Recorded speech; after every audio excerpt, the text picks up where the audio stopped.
Back live in Atlanta, Casey Kane has led 127-plus laps, by far the most in this race. Kurt Busch, who's led 80, is running second. And Jimmy Johnson going for his third straight. Denny Hamlin running fourth at the time. Jeff Hammond came in with a tire problem moments ago. Yeah, we're getting a report from down on pit road. His right front tire looked a lot like the 18 car of Kyle Busch. And, definitely had some fraying on that right front, so he had to make an unscheduled pit stop, and this definitely puts him at odds with everybody else. If it cycles through, he can have more laps on his tire than anybody else, and that's really hurt you all day long. Just 57 laps to go. And watching that car, Dale Jr. was definitely sideways right there when the 5 car of Mark Martin. Take a look at this, Chris. Coming off his corner, Mark kind of started looking underneath him. But you see the 88, he gets sideways. You can see him inside there, working it inside there. You can see his hands back and forth, trying to save that 88 car. And Dale Earnhardt Jr., our pole sitter, has not led a lap all day. 2 laps down currently, and is having some problems. Yeah, he's currently running 30th right now. He's had tire issues all day long. But here's the guy that's really risen to the top of the cream of the crop all day long. The 9 car of Casey Kane had some troubles on pit road, but he's been fighting his way back all day long. His car has been solid. No mistakes, no problems, any kind of tires all day long. And Casey Kane, his future, like that Oscar-nominated movie Up in the Air. I mean, he's not sure he's going to be back with Richard Petty Motorsports 4. Well, he keeps having solid runs like this. There's no reason to leave Richard Petty Motorsports. But the key is, and Larry McReynolds was talking about it a minute ago, we've got pit stops coming up here in a short while. And if the guys, we restarted this race on roughly 2:30, so that means you kind of split it. You need to make about 48 laps and then make another 48 laps to finish this race. And I think that's what I'd like to do if I was a crew chief. The key is, I think with the 9 cars, don't get caught staying out too long. The guys are going to start making their pit stops, I think, in the next 8 or 10 laps. And we saw earlier they lost 6 spots, the 9 crew, and Casey Kane was able to make that up. So don't forget to vote for the fastest pit crew. Text your selection to 2258. Here are the guys I've been liking all day long. The 2 of Kurt Busch, Denny Hamlin's crew's been solid, even though we had a problem just a moment ago, as well as the 9 car of Casey Kane. And delivered by AT&T, the nation's fastest 3G network. As we're looking at pit stops, let's check in Tony Stewart and Steve Burns. Chris, Tony Stewart down pit road. He just told his crew it's nice on entry and exit. It's just a little bit too tight in the center. See a chassis adjustment on the 14, obviously 4 tires.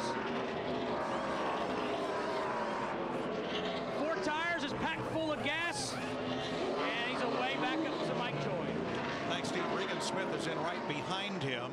The pit window has just barely opened, meaning that if the race stays green, they can go the distance from here. Yeah, what Darian Grubb, crew chief for Tony Stewart, did, he got to that window and said, you know what, we're going to try to take advantage of fresh tires just as quick as possible. Elliott Sadler and Bill Elliott choosing to do the same with 52 laps to go. The good thing, though, Jeff Hammond just touched on it. With Casey Kane, he can play a little bit of cat and mouse here. He has a 4-second lead to play with. He can let a lot of those guys hit pit road. He's got all that he can kind of stay out there, because the last thing he wants to do is short pit and get burnt by a caution. Second of our lead lap cars to pit is Marcus Ambrose. Krista. Mike, Marcus had been losing the handling on his race car. It was hitting a ground. They're going to take the time to put a Packer in the left front. You see the 47 come in there. The crew over on the right side. They're going to take a little bit of extra time on the left side. Matt. Jimmy Johnson keyed to Mike and said, I've got a flat, possibly left front. I am coming now. Jimmy said the car was really in the racetrack. He needed to roll better, though, through 3 and 4, the center. To Steve. Keselowski, Steve. Well, guys, Steve Addington just told Kurt Busch, bring it down. Tony Stewart just short pitted us. Kurt says I'm loose everywhere. They're going to make a track bar adjustment for Kurt Busch. Dale Jr.'s in. Scott Speed stopping as well, as is Kevin Harvick. And here's Juan Montoya. Dick Berggren. Montoya ordinarily talks about the behavior of his car and lets the crew decide what to do to it. This time, he both talked about the behavior of the car and what he wanted the crew to do with tire pressure and also chassis adjustments. They've been fighting grip all day long. Krista.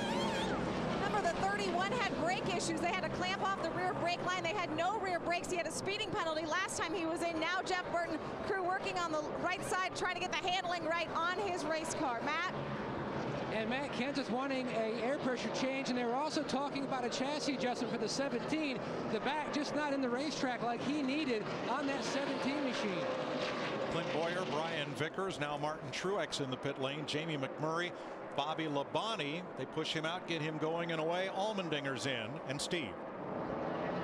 Martin Truex Jr. battling the handle on that 56, but he said about 10 laps ago has gotten pretty good. His concern is he's running a little bit warm. 4 tires and an air pressure adjustment for Truex, Matt.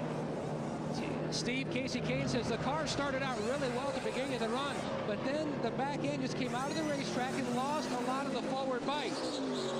Paul Menard is in. What a great race he's had today. And Mark Martin pits. Krista? Great race indeed for Paul Menard. In fact, his race car is so good right now, they are making no changes on the 98. Just 4 tires and fuel. At one point, he was the fastest car on the track. Mike Bliss in and out. 4 tires for Mark Martin. And 2 penalties. Bill Elliott too fast entering. He's already been in to serve that penalty for the Wood brothers. Jeff Burton, second time today he's been nabbed by the speeding police. 3rd race in a row too. He got 1 at California, got 1 at Vegas, he got 2 today. And I'm corrected, Bill Elliott was missing a lug nut. That's why he had to come back to pit road. Jeff Gordon's in, Boris Said, and Max Pappas. Very few cars out of this race. Nemechek, Rudeman, Blaney, McDowell, Robbie Gordon.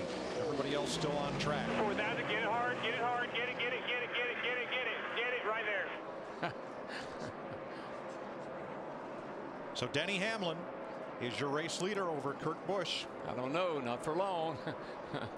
Here he comes. All right, the reason that the 11 is leading this race, remember, he made that pit stop on lap 266 with 59 to go. My concern for him, he's not going to make it without stopping. Kurt Busch should be in good shape. Now, the reason the 2 car is so far out in front of the 9 car is he pitted about 4 laps before the 9 car, got advantage of those fresh tires that much. Yeah, if you want to see the real gap, the 9 to the 48, they pitted together. And that's the 9 up here in the middle of 3 and 4 and the 48 back here. So that's the real gap if you want to tires to tires. Well, the 11 car used Kevin Conway, the 37, a lap down car, as a pick that time. Little strategy audio from Denny Hamlin's team. We left short, all remind. We're right on the border. We can make it on fuel right here, but none to spare. And there's so many things you have to factor in that. Remember the new rule that we have 3 attempts at green, white, checker. But the thing I will say, normally the trends say, remember FedEx understanding the race, we always get a caution somewhere between lap 25 and 35. These guys with fresh tires versus old tires, it's like they catch them up so fast. The guy they're catching up to doesn't know which way to go, man. I've seen a couple of near misses.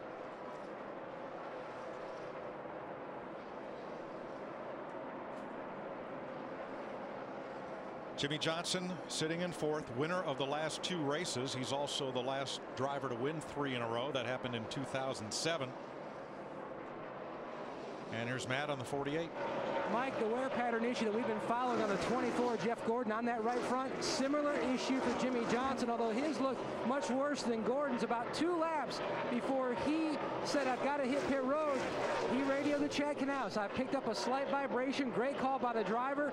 Called an audible, came in a couple of laps early, so they wouldn't have any bigger issue with that right front. Tell you what, that 11 car can make it on fuel, but his biggest problem is engine number 9. Look at that 9 car of Casey Kane. He's getting back in the gas about 20 car lengths for anybody else and really accelerating up off these corners, and the car's sticking for him. Right there, that showed it. Yep. Right there. That was on the gas and not on the gas. Adios. Looking for his 3rd Atlanta win. Casey Kane goes back out front with 42 laps to go in the Kobalt Tools 500 on Fox.